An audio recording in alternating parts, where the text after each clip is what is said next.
No shoulder to rest on. The moment you discover your own strength. Listen to me. There's a moment, maybe you're in it right now, when you look around for that shoulder to lean on, and it's not there. The person you always called, busy, the mentor you relied on, gone, the relationship you thought would catch you, it's the reason you're falling in the first place, and you feel that cold, hollow ache of being alone in it. Here's what nobody tells you. That moment isn't your tragedy, it's your initiation. Every single person you admire, the ones who seem unshakable, the ones whose strength you envy, they didn't get that way leaning on someone else's shoulder forever. They got that way in the exact moment their shoulder to lean on disappeared, and they had to find out what they were made of.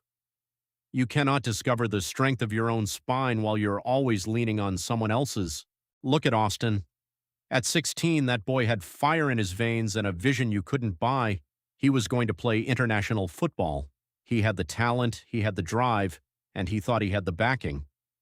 But then, the agents who promised him the world, the very shoulders he was leaning on to carry him to the top, they dropped him, just like that, dumped him. No calls, no deals, just a closed door and a cold reality.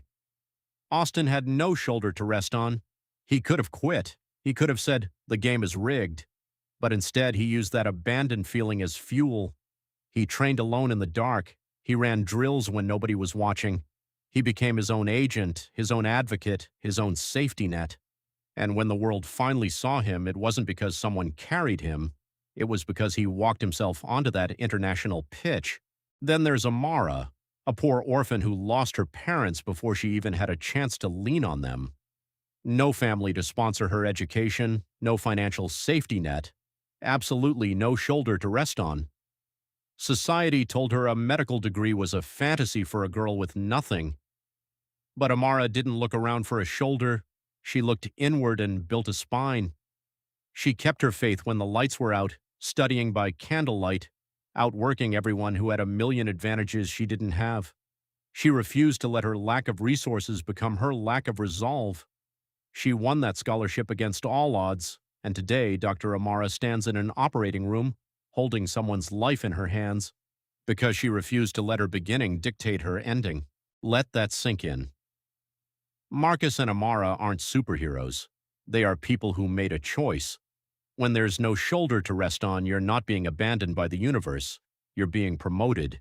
You're being moved from the one who needs support to the one who becomes the support, for yourself first, and eventually for others who will one day stand where you're standing right now.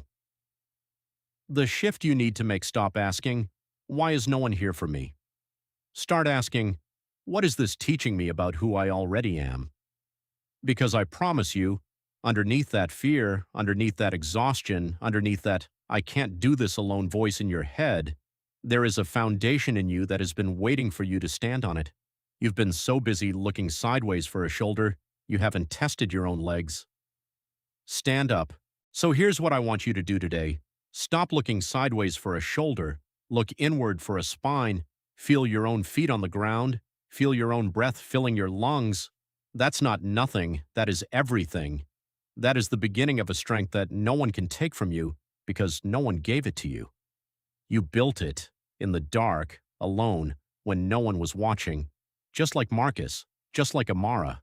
And when you come out on the other side of this, and you will come out on the other side, you won't just be someone who survived without a shoulder to lean on.